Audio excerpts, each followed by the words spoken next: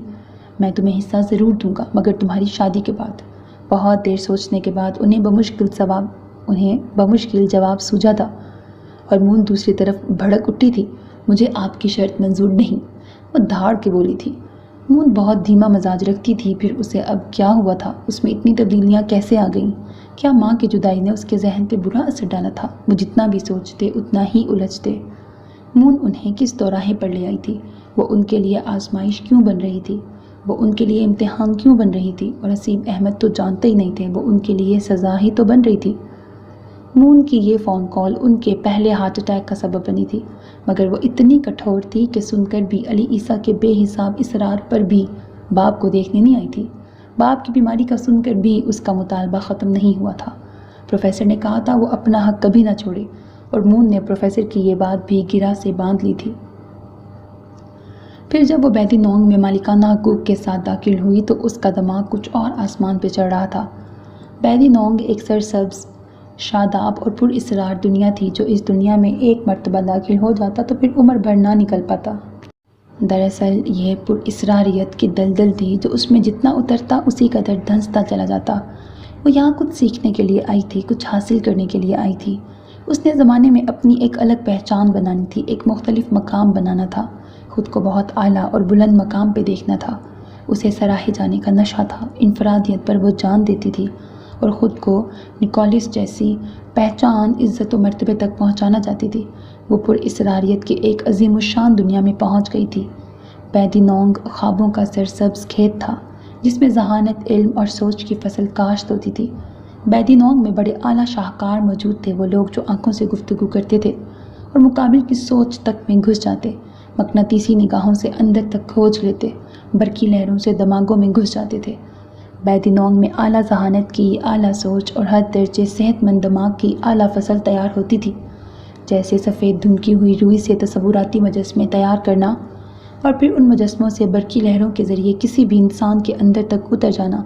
دراصل یہ کام معمولی ذہنوں کا نہیں تھا، یہاں صحت مند، تر و تازہ اور بہترین لہریں چھوڑنے والے دماغ تھے، ایسے اعلیٰ دماغ جو مثبت رخ پر بہتے تو جارج کی طرح ایئر بریک، کارل بینز کی طرح آٹو موبائل، نکولس کی طرح نظام شمسی، جان ڈالٹن کی طرح ایٹمی نظریہ، سر جوزف کی طرح مصنوعی فائبر، ولیم کی طرح زمین کی مقناطیسی قوت، جیمز کی طرح مشین گن اور ولیم سٹینلے کی طرح الیکٹرک ٹرانسفارمر جیسی اعلیٰ ترین ایجادیں دریافتیں کرتے۔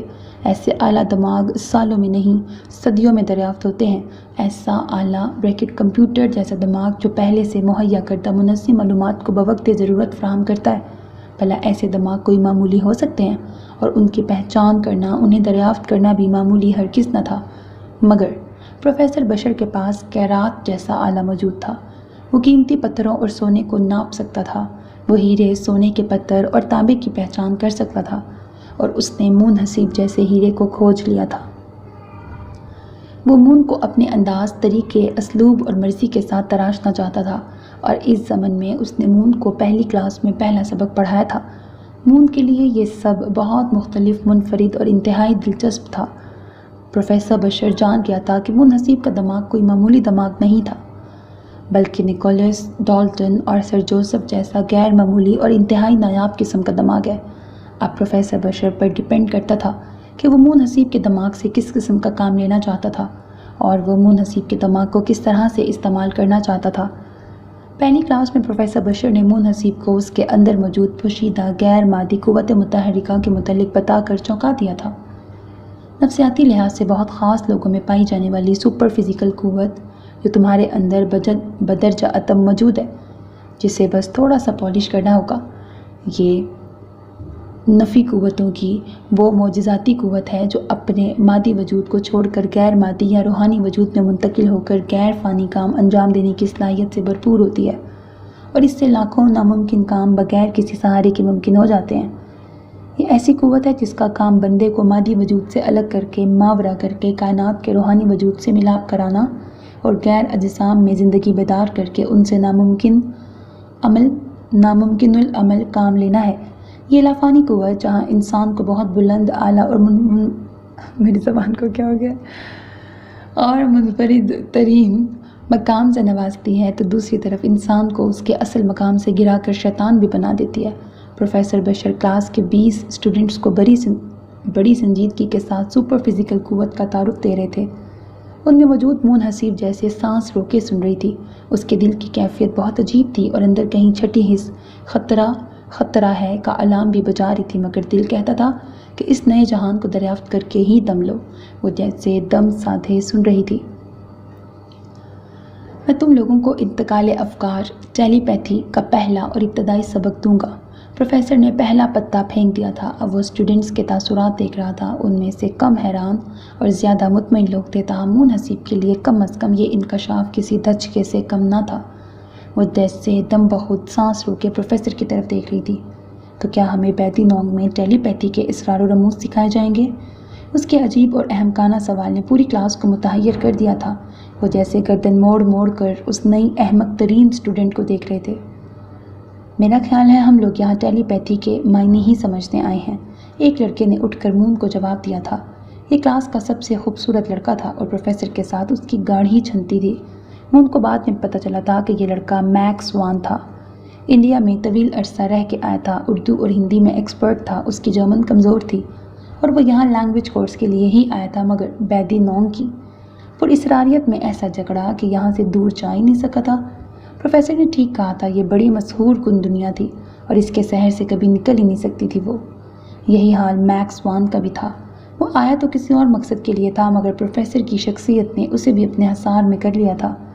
پھر پروفیسر خیالات اور تصورات کی ایسی حسین دنیا کا ذکر کرتا تھا جس میں ایک انسان کسی دوسرے انسان کے ذہن پر قابض ہو سکتا تھا، وہ اس کی سوچ میں گھس سکتا تھا اور اس کے خیالات کو جان سکتا تھا۔ پروفیسر نے کہا تھا، تم میں سے کون کون دلوں اور دماغوں کو تسخیر کر کے پورے عالم پر راج کرنا چاہتا ہے؟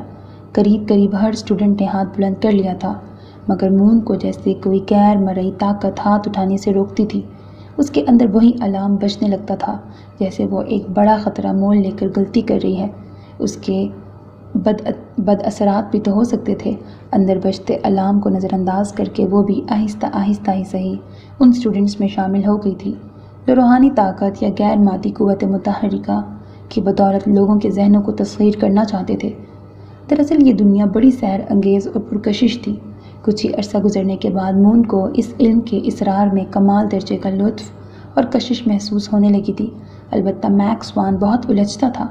شروع میں وہ بھی بہت پرجوش تھا، مگر مون نے محسوس کیا تھا وہ آئندہ آنے والے دنوں میں بیزار نظر آنے لگا تھا، جیسے وہ بہت بچار میں پڑ گیا تھا، بہت سوچتا، الجھتا اور سوال کرتا تھا۔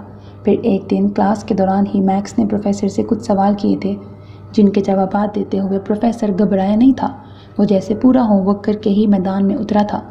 یہ ٹیلی پیتھی ہے کیا؟ میں کس طرح کسی دوسرے انسان کی سوچ کو پڑھ سکتا ہوں اور کیسے امواج خیال کے ذریعے جان سکتا ہوں کہ مجھ سے دور بیٹھے شخص کے ذہن میں کیا ہے؟ میکس کے اس سوال نے پوری کلاس کو بے چین کر دیا تھا۔ دراصل یہ سوال تو قریب ہر طالب علم کے ذہن میں خود بدھ مچاتا تھا، مگر پروفیسر کی باتوں کا سحر کچھ اتنا طاقتور ہوتا تھا کہ دوران لیکچر وہ لوگ صرف سنا کرتے تھے، بول سکنے کی قوت جیسے مفلوج ہو جاتی تھی۔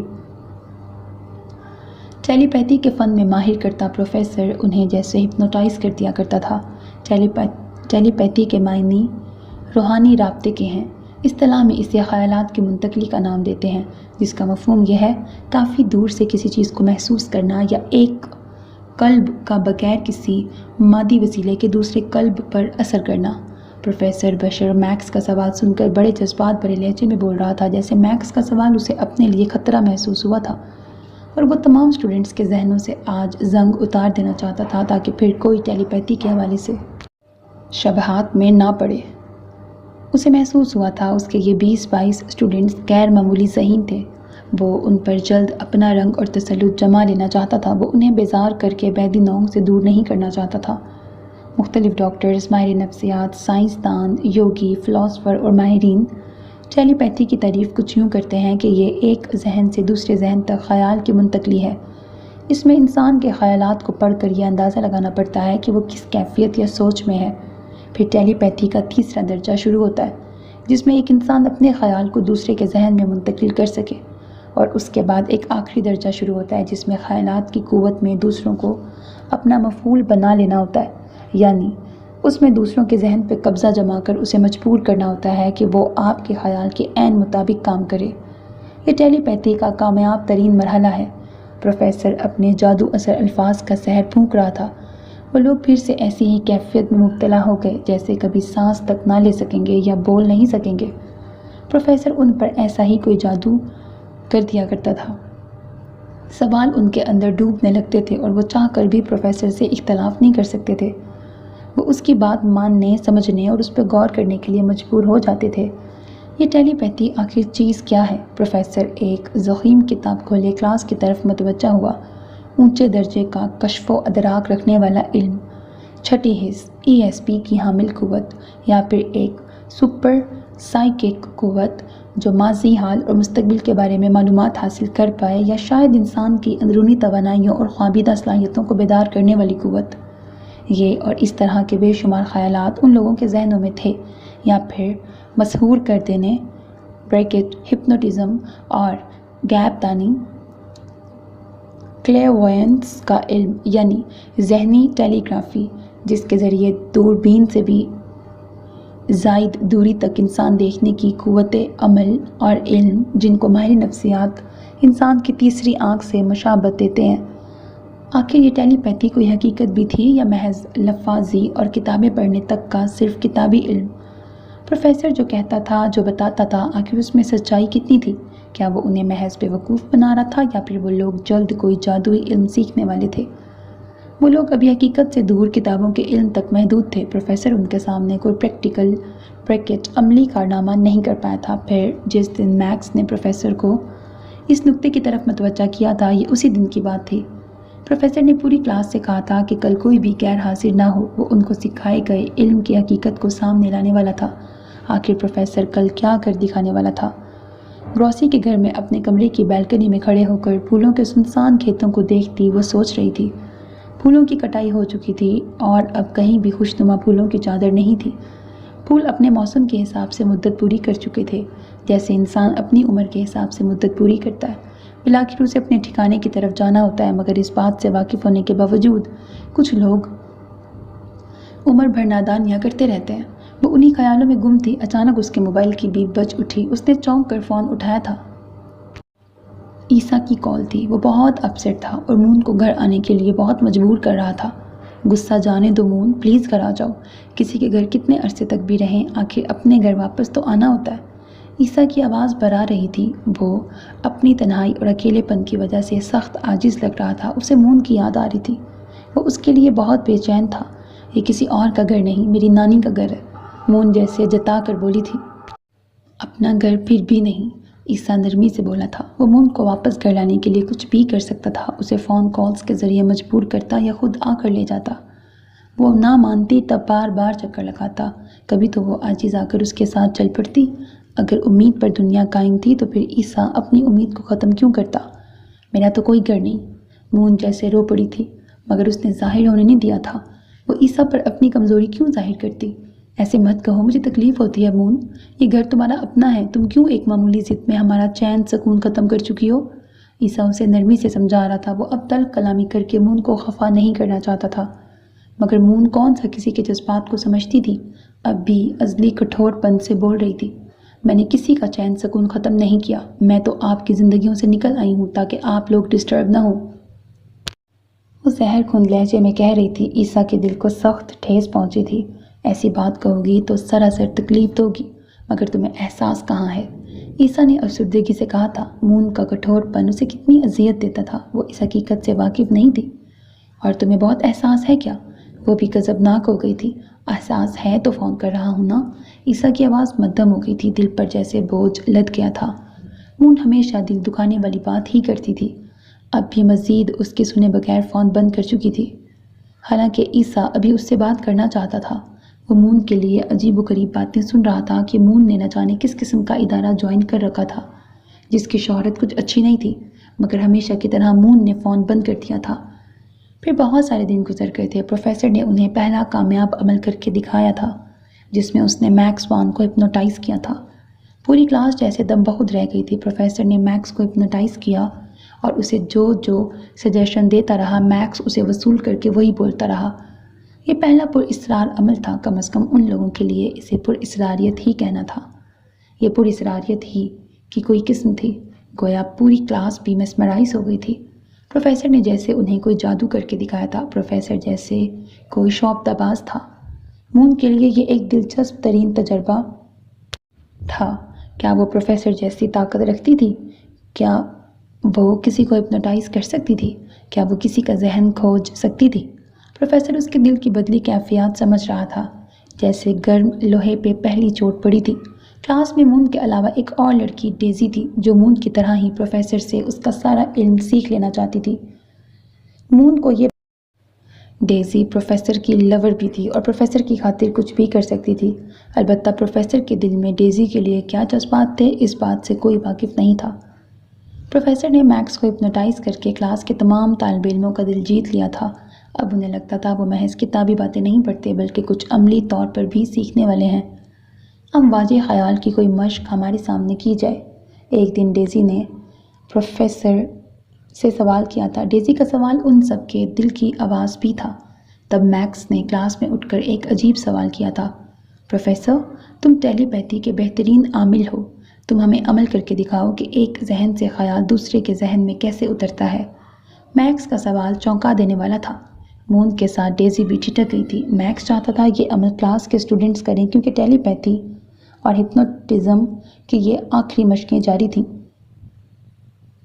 پروفیسر کی انتھک کوششوں کے بعد کلاس کے 20 اسٹوڈنٹس میں سے صرف مون اور ڈیزی ہی اس کی توقعات پہ پوری اتری تھیں۔ فائنل ایگزامز تک صرف 3 لوگ نشریاتی رابطے کا پہلا تجربہ کر سکتے تھے، ان میں مون، ڈیزی اور ایک لڑکی ڈیانا تھی۔ باقی میکس سمیت تمام لوگ فیل ہو چکے تھے اور درجہ اول کی کلاس میں صرف ڈچ سیکھنے چلے گئے تھے۔ اب یہ 3 لوگ بیدی نوم کا حقیقی ماڈل تھے، مون، ڈیزی اور ڈیانا۔ پروفیسر انہیں شعور کی سرگرمیوں سے لے کر انتقال افکار، حقیقت احوال، امواج خیال اور اس کی رفتار، انتقال افکار کا فن، دماغی میکانزم سے لے کر سجیشن اور آٹو سجیشن تک پڑھا چکا تھا۔ آٹو سجیشن یعنی خود تسخیری میں مون نے کمال درجے کی مہارت حاصل کر لی تھی، اور پوسٹ ہپنوٹک سجیشن میں اسے اس سال کا ایوارڈ دینے کا اعلان کر دیا گیا تھا۔ پوسٹ ہپنوٹک سجیشن کا مطلب معمول کو ہپنوٹزم کے دوران ایسی ہدایات دینا کہ جن پر معمول سے بعد میں عمل کروانا مقصود ہوتا ہے، کیونکہ جو ہدایت اس عمل کے دوران معمول کو دی جائے گی بعد میں وہ اس پہ لازمی عمل کرتا ہے۔ پوسٹ ہپنوٹک سجیشن کو مون نصیب نے اپنے ذاتی مفاد کے لیے انتہائی حد پر جا کر استعمال کیا تھا، جس کا نتیجہ تباہی اور بربادی نکلا، مگر تب وہ نئے جہان دریافت کرنے کے شوق میں کچھ نہیں سمجھتی تھی، اور جب تک اسے ادراک ہوا تب تک بہت دیر ہو چکی تھی۔ پھر ایک سبق کے دوران پروفیسر بڑے موڈ کے عالم میں تھا۔ اس دن بواریا بارش میں بھیگ رہا تھا اور مون نصیب کو گیلے پن سے الجھن ہوتی تھی۔ اس نے سوچا وہ کلاس سے اٹھ کر اپنے کمرے میں چلی جائے، جب تک بارش نہ رکے وہ کمرے میں ہی رہے گی، مگر پروفیسر کے سبق نے مون نصیب کو پھر سے سحر زدہ کر دیا تھا۔ وہ کلاس سے اٹھ ہی نہیں سکی تھی۔ آج پروفیسر انہیں علم تسخیر کے فائدے بتا رہا تھا۔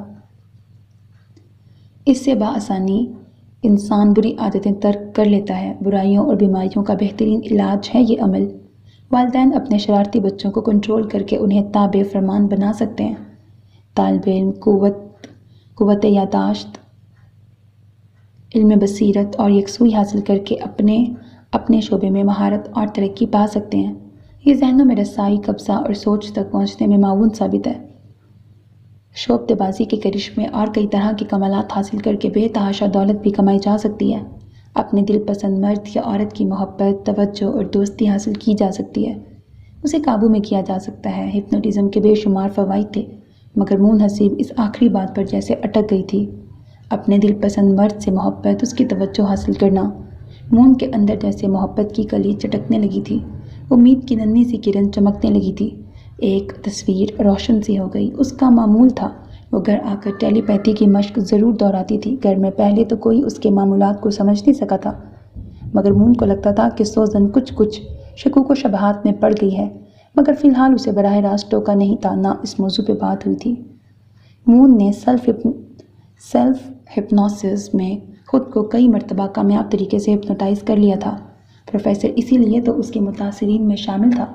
پروفیسر کی وہ پہلی اسٹوڈنٹ تھی جو بہت جلد کامیابی اور ترقی کے مراحل طے کر رہی تھی۔ پروفیسر نے اپنے گزشتہ لیکچرز کے درمیان اسے بہت کچھ سمجھایا تھا، جیسے ضمیر کا زندہ رکھنا اور اس عمل سے کسی کو نقصان نہ پہنچانا اور ملک و قوم کی خدمت وغیرہ۔ دراصل اس فن کو سیکھنے سے پہلے یہی بنیادی اصول تھے جن پر ہر صورت ایک ماہر انتقال افکار کو عمل کرنا ہوتا ہے، مگر اکثر لوگ اسے اپنے غلط مقاصد کے لیے استعمال کرنے لگتے ہیں، جس کی وجہ سے وہ لوگ بہت جلد اپنی اصلاحیت سے ہاتھ دھو بیٹھتے تھے۔ کیا مون حسیب بھی انہی لوگوں میں سے تھی؟ فی الوقت وہ یہ 18ویں مشق اپنے بیڈ روم کو لاک کر کے دہرا رہی تھی۔ سیلف ہپنوسس میں اس نے کئی کامیاب تجربے کر لیے تھے، اپنے تئیں اس نے کئی جہان فتح کر لیے تھے۔ یہ بڑی دلچسپ، پرکشش اور انتہائی دل لبھانے والی دنیا تھی۔ عامل خود کو کچھ لمحوں کے لیے اس جہان سے الگ سمجھنے لگتا ہے، جیسا کہ وہ کسی اور ہی دنیا میں محو پرواز ہو۔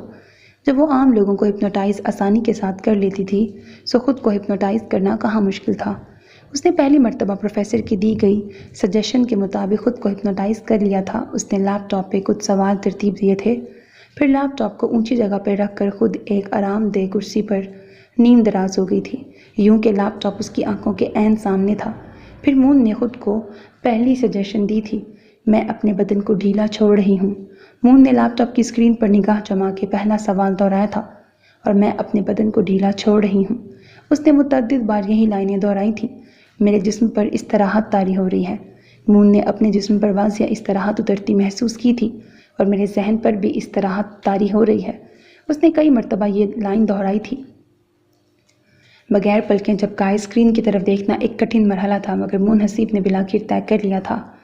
وہ کروڑوں لوگوں کی اس دنیا میں بڑا اعلیٰ قسم کا دماغ رکھتی تھی۔ اس کا ذہن 80 میل فی گھنٹہ کی رفتار سے پیغام وصول کرنے کی طاقت رکھتا تھا۔ اس کے اعصاب بہت مضبوط تھے اور قوت ارادی پہاڑوں جیسی سخت تھی۔ مون حسیب کو آسانی کے ساتھ ڈھایا نہیں جا سکتا تھا۔ یہ تو پروفیسر تھا جو اسے نہ جانے کس مقناطیس سے باندھ کر ادھر لے آیا تھا، اور اب مون اسی مقناطیسی طاقت کے زیر اثر کئی لوگوں کو ہپنوٹائز کر سکتی تھی، اور خود کو ہپنوٹائز کرنا اس کے لیے کچھ مشکل نہیں تھا۔ پھر مون نے خود کو ایک اور سجیشن دی۔ میرا جسم اور ذہن خوشگوار طور پر بوجھل ہو رہا ہے۔ وہ سکون کی لہروں کو اپنے دماغ میں اترتا محسوس کر رہی تھی۔ مون جیسے بادلوں کی رت پر سوار تھی، وہ ہواؤں کے سنگ تیر رہی تھی، مگر یہ کیا؟ میرے تمام اعضاء وزنی ہوتے جا رہے ہیں۔ وہ پل بھر کے عرصے میں بادلوں کو چھوڑتی کسی جزیرے میں تیر رہی تھی۔ میری ٹانگیں بھاری ہونے لگی ہیں۔ اس نے پیروں پر واضح یا بوجھ پڑتا محسوس کیا تھا۔ میرے کندھے بھی بھاری ہو رہے ہیں۔ مون کے شانوں پر بھی وزن لد رہا تھا۔ میرا ذہن بوجھل ہو رہا ہے۔ مون کی پلکوں پر بھی وزن اتر آیا تھا۔ اب میری آنکھیں بند ہو رہی ہیں۔ اس کی آنکھوں میں نیند بڑھنے لگی تھی۔ جب میری آنکھ بند ہو جائیں گی تب میں گہری نیند میں چلی جاؤں گی۔ کوئی پلکوں کو مقناطیس کی طرح پپوٹوں کی طرف کھینچ رہا تھا۔ میں 3 گنوں گی اور نیند میں اتر جاؤں گی، اس نے خود کو آخری ہدایات دیتے ہوئے کہا تھا۔ میں اپنے آپ کو قابو میں رکھ سکتی ہوں، وہ خود کو آخری سجیشن دے رہی تھی۔ میں جب چاہوں اپنے آپ کو بیدار کر سکتی ہوں۔ اس کا عمل مکمل ہو چکا تھا۔ وہ ٹائمنگ کے مطابق نیند میں چلی گئی تھی اور سیٹ ٹائمنگ کے ساتھ ہی بیدار ہو گئی تھی۔ سیلف ہپنوسس کے ذریعے جسمانی اور ذہنی تھکاوٹ دور ہو جاتی ہے۔ منحصیب نے خود کو تر و تازہ محسوس کرنا شروع کر دیا تھا۔ اب وہ پوری طرح چاق و چوبند تھی اور ایک کامیاب تجربے کی خوشی محسوس کر رہی تھی۔ پھر اس نے بیدینونگ کے اسٹوڈنٹ سے ہٹ کر عام لوگوں کے چہرے چھاننے شروع کر دیے تھے۔ پروفیسر نے کہا تھا، مون، ڈیزی اور ڈیانا کے ساتھ مل کر ایک دوسرے پہ تجربے کریں، مگر مون ان سب سے کچھ الگ کرنا چاہتی تھی۔ وہ دیکھنا چاہتی تھی پروفیسر کا سکھایا علم کہاں تک عملی زندگی میں کارگر ثابت ہوتا ہے۔ مون پروفیسر کے اسٹوڈنٹس میں سب سے کم تعلیم یافتہ تھی۔ ڈیزی اور ڈیانا تو یونیورسٹی کی پوزیشن ہولڈر تھیں۔ خود پروفیسر بھی اعلیٰ تعلیم یافتہ تھا، مگر پھر بھی ڈیزی اور ڈیانا سے زیادہ مون کی دماغی کارکردگی سے متاثر تھا۔ پروفیسر کا خیال تھا وہ جلدی کامیابی پا کر اس سے بھی زیادہ انتقالی افکار میں مہارت رکھ سکتی ہے۔ پھر ایک دن پروفیسر نے انہیں نفسیات اور ہپنوٹزم کے اتعلیق میکڈ گل کے طالب علموں کا ایک تجربہ بتایا تھا، جو پوسٹ ہپنوٹک سجیشن میں غیر اخلاقی، جنسی یا نظریاتی نقطہ نظر سے انتہائی پست، کریہ اور غلیظ تھا۔ پروفیسر نے ایک مثال بھی دی تھی، مگر لڑکی اس عمل کے کرنے والے لڑکوں کے ناپاک عزائم سے بچ گئی تھی۔ عین وقت پر اس کی نیند ٹوٹ گئی تھی۔ کوئی بھی علم تعمیری بھی ہوتا ہے اور تخریبی بھی۔ جب شیطانی قوتیں غالب آنے لگیں تو وہی علم منفی رخ اختیار کر لیتا ہے۔ شاید یہی سب کچھ منحصیب کے ساتھ ہوا تھا۔ وہ ایک ٹھوس قسم کا تجربہ کرنا چاہتی تھی، مگر بیدینونگ کے اسٹوڈنٹس سے ہٹ کر۔ ایک دن وہ مرکز کی مارکیٹ میں سے گزر رہی تھی۔ جوتوں کی دکان کو دیکھ کر اس کے ذہن میں کلک سے کچھ روشن ہوا تھا۔ دوسرے ہی لمحے وہ دکان کے اندر تھی۔ اسے انتہائی خوبصورت اور کم عمر مالکن کو ہپنوٹائز کرنا تھا۔ وہ یہاں سے ایک جوتا چرانا چاہتی تھی، اگرچہ اس کا پاؤچ نوٹوں سے بھرا تھا، اور وہ کوئی عادی چور بھی نہیں تھی۔ اسے تو صرف ایک تجربہ کرنا تھا، اور وہ اس کے لیے خاصی پرجوش تھی۔ دکان کی مالکن زیٹا یعنی زیتون تھی۔ اس کا شوہر آگا ایک پاکستانی لڑکا تھا۔ وہ ابتدائی معلومات کے بعد دکان میں گھسی تھی۔ اس وقت گاہک نہیں تھے اور آگا بھی آس پاس دکھائی نہیں دے رہا تھا۔ مون کا مقصد دکان کی مالکن کو ہپنوٹائز کرنا تھا، چوری کرنا نہیں۔ اور اس ضمن میں مون نے ایک چمکتی دمکتی انتہائی خوبصورت پین لائٹ پاؤچ میں پہلے سے رکھی تھی، مگر مون کا ارادہ زیتون زیٹا کو پین لائٹ سے ہپنوٹائز کرنے کا نہیں تھا۔ وہ ہپنوٹک میتھڈ کے 3 بنیادی طریقوں میں سے ایک یعنی ٹکٹکی باندھ کر زیٹا کو ہپنوٹائز کرنے کا ارادہ رکھتی تھی۔ اس نے زیٹا پر پہلی نگاہ ڈالی تو تیز تیز بولتی بلا کی ہسمکھ زیٹا ہنستے ہنستے ایک دم رک سی گئی۔ وہ مون کی آنکھوں میں دیکھتی لمحے بھر کے لیے ٹھٹکی تھی، پھر جیسے مون کی آنکھ میں دیکھنا اس کا معمول بن گیا تھا۔ کچھ دیر پہلے وہ کاؤنٹر پر 2-4 جوتے رکھے مون کو ہنس ہنس کے بتا رہی تھی، یعنی اپنے جوتوں کی اعلیٰ کوالٹی کے بارے میں معلومات دے رہی تھی، مگر اب کسی چینی کی مورتی جیسے ساکت ہو چکی تھی۔ بنا پلک جھپکے مون کی سحر تراز آنکھوں میں دیکھنا ایک پرکشش تجربہ تھا۔ شاید ہی زیٹا نے اپنی زندگی میں اتنی گہری اور مقناطیسی آنکھیں دیکھی تھیں۔ پروفیسر نے ایک مرتبہ مون کو بتایا تھا کہ تمہاری آنکھیں قدرتی طور پر ہپنوٹائز کرنے کی صلاحیت رکھتی ہیں۔ مون کو اس لمحے یقین آ گیا تھا۔ پھر اس نے کوئی کوشش بھی نہیں کی تھی، پھر بھی جیسے زیٹا ہپنوٹائز ہو چکی تھی۔ اس نے زیٹا کو پہلا حکم دیا اور اسے معمول کی کارروائی کے بعد حالت نیند میں لے آئی تھی۔ مجھے یہ جوتا پیک کر دو۔ وہ حکم دینے کے دوسرے سیکنڈ میں پیک شدہ جوتا اٹھا رہی تھی۔ زیٹا نے کسی معمول کی طرح اس کے حکم پر جوتا پیک کر دیا تھا۔ پھر مون نے اسے دوسری ہدایت دی تھی، میں یہ جوتا پسند کر چکی ہوں۔ مون کے ہونٹ ہلے تھے اور آواز زیٹا کی سماعتوں میں اتر گئی تھی۔ اب وہ زیٹا کو ایک مختلف ہدایت دے کر بولنے پر اکسا رہی تھی۔ کسٹمر یہ جوتا خرید چکا ہے اور بل میرے پاس ہے۔ مون نے اسے آخری سجیشن دی تھی اور اس کے بعد ہلکا سا اشارہ دے کر زیٹا کی نیند کو توڑ دیا تھا۔ اب وہ بجلی کسی تیزی کے ساتھ گلاس ڈور کھول کر باہر نکل گئی تھی، جبکہ زیٹا کچھ حیران، کچھ متحیر سی خود کو دیکھنے لگی۔ وہ پہلے سے کچھ زیادہ ہی تر و تازہ اور حشاش پرشاش ہو چکی تھی، جیسے کھڑے کھڑے ہلکی سی نیند نے اسے اتنا فریش اور تر و تازہ کر دیا تھا۔ زیٹا کو خیال آیا وہ پچھلی رات سے جاگ رہی تھی۔ آگا کچھ سامان لینے شہر سے باہر گیا تھا۔ رات سے زیٹا ڈیوٹی پہ تھی، کافی تھکی ہوئی، اندرونی طور پر پسمردہ تھی، مگر بظاہر ہنس ہنس کے بات کرنے پر مجبور تھی۔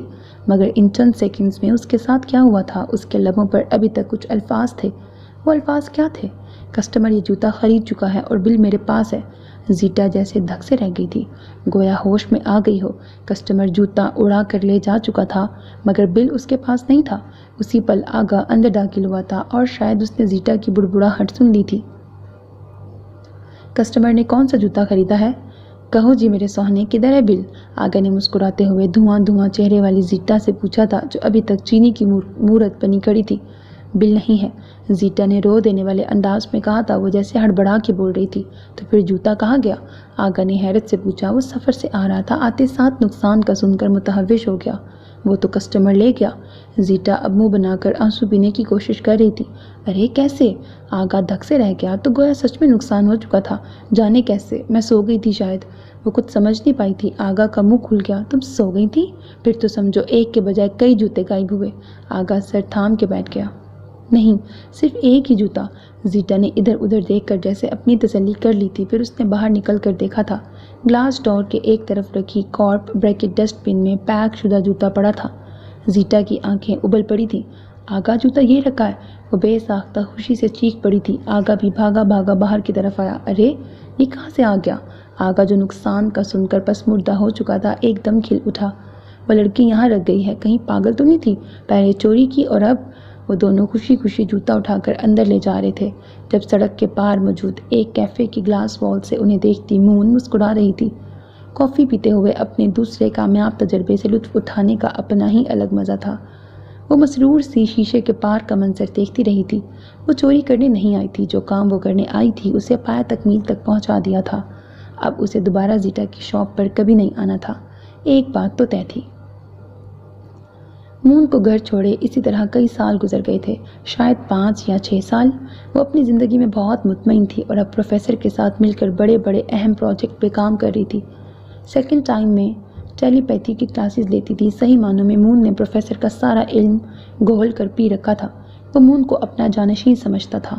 اس نے کچھ ہی عرصے میں بڑے کامیاب تجربے کیے تھے اور پروفیسر کے ساتھ مل کر ایک غیر ملکی ایجنسی کے لیے ایک بڑا اہم پروجیکٹ ہاتھ میں لے کر اس پہ کام کیا تھا اور ایک بڑے گینگ پر ہاتھ ڈالا تھا۔ یوں بیدی نونگ کو راتوں رات شہرت مل گئی تھی اور کئی غیر ملکی ایجنسیاں ان سے کانٹیکٹ کی کوشش میں رہتی تھیں۔ مون پر ہن برسنے لگا تھا اور پروفیسر اس دولت سے خوب فائدہ اٹھا رہا تھا، بلکہ دونوں ہاتھوں سے لوٹ رہا تھا۔ انہی دنوں سوزن کو مون کی خفیہ کارروائیاں جاننے کا موقع ملا تھا۔ دراصل ہوا کچھ یوں کہ پاکستان سے ایک لڑکا آفاق عیسیٰ سے ٹکرا گیا۔ وہ لڑکا خاصا محنتی تھا اور اچھے مستقبل کی تلاش میں یہاں آیا تھا۔ کوئی پاکستانی عیسیٰ کے کانٹیکٹ میں ہو اور وہ اس کی مدد نہ کرے، یہ تو ممکن ہی نہ تھا۔